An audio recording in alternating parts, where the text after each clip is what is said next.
بسم اللہ الرحمن الرحیم۔ السلام علیکم دوستو، آج کا ہمارا موضوع ہے اللہ کی کتابوں پر ایمان۔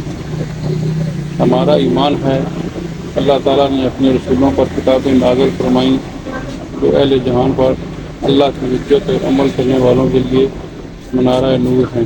پیغمبر ان کتابوں کے ذریعے لوگوں کو دین کی تعلیم دیتے اور ان کے دلوں کی صفائی فرماتے رہے ہیں، اور ہمارا ایمان ہے کہ اللہ نے ہر رسول کے ساتھ ایک کتاب نازل فرمائی۔ ارشاد باری تعالیٰ ہے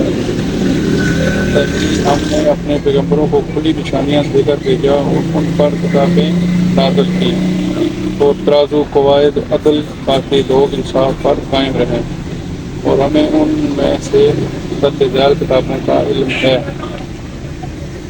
تورات جسے اللہ نے حضرت موسیٰ علیہ السلام پر نازل فرمائی، اور وہ کتاب بنی اسرائیل میں سے عظیم ترین کتاب ہے جس میں ہدایت اور روشنی ہے۔ اسی کے مطابق انبیاء جو اللہ کے فرمانبردار تھے لوگوں کو حکم دیتے رہے، اور مشائخ علماء بھی، کیونکہ وہ کتاب اللہ کے نگہبان مقرر کیے گئے تھے اور وہ اس پر گواہ تھے۔ انجیل جسے اللہ نے حضرت عیسیٰ علیہ السلام پر نازل فرمایا، اور وہ کہ تورات اور اس کا ترجمہ تھی، فرمایا اور ہم نے اس عیسیٰ علیہ السلام کو انجیل عطا کی جس میں ہدایت اور نور ہے، اور وہ تورات کی جو اس سے پہلی کتاب ہے تصدیق کرتی ہے اور پرہیزگاروں کے لیے ہدایت اور نصیحت ہے۔ نیز فرمایا اور میں اس لیے بھی آیا ہوں کہ بعض چیزیں جو تم پر حرام تھیں ان کو تمہارے لیے حلال کر دوں۔ زبور جس سے اللہ نے حضرت داؤد علیہ السلام کو سرفراز فرمایا۔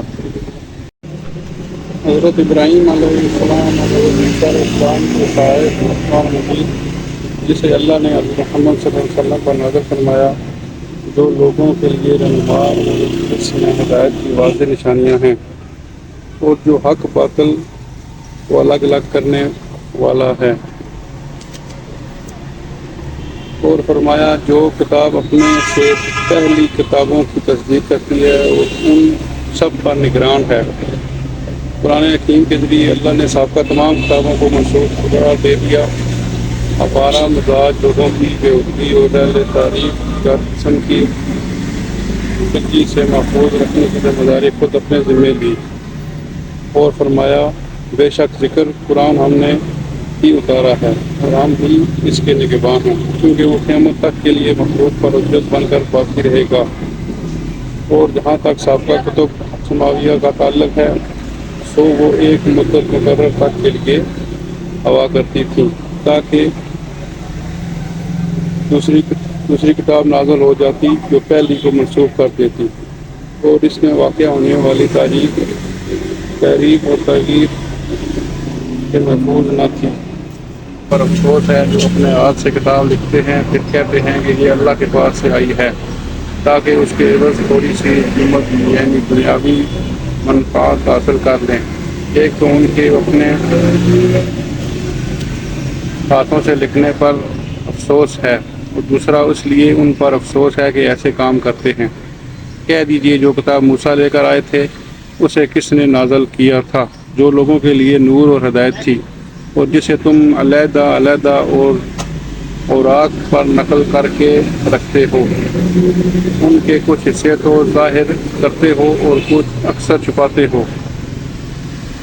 اور ان اہل کتاب میں بعض ایسے ہیں کہ کتاب تورات کو زبان مروڑ مروڑ کر پڑھتے ہیں تاکہ تم سمجھو کہ جو کچھ وہ پڑھتے ہیں کتاب میں سے ہے، حالانکہ وہ کتاب میں سے نہیں ہوتا، اور کہتے ہیں کہ وہ اللہ کی طرف سے نازل ہوا ہے، حالانکہ وہ اللہ کی طرف سے نہیں ہوتا، اور اللہ پر جھوٹ بولتے ہیں، حالانکہ وہ لوگ یہ بات جانتے بھی ہیں۔ کس بشر کو یہ شان نہیں کہ اللہ تو اسے کتاب و حکم اور نبوت عطا فرمائے، اور وہ لوگوں سے کہے کہ اللہ کو چھوڑ کر میرے بندے ہو جاؤ۔